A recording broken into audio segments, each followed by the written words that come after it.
My name is Hariom Chaudhari. My roll number is 2088300016. I have created three objects in my DIY assignment. I have created a twisted vase. In order to create this, I have made sketches of triangle at different heights. Then using the additive loft feature, I have joined them all, and then I have given a thickness of 2 mm to this, and I have reached the final product. Then I have created a pen stand. In order to create this pen stand, first I created the bottom of the pen stand using the pad feature.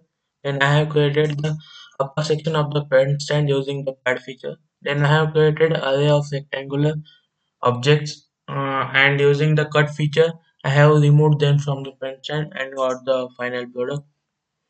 Then I have created a wash again. This wash is created by revolution feature.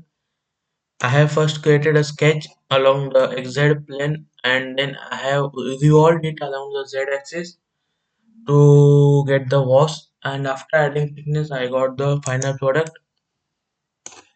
Thank you.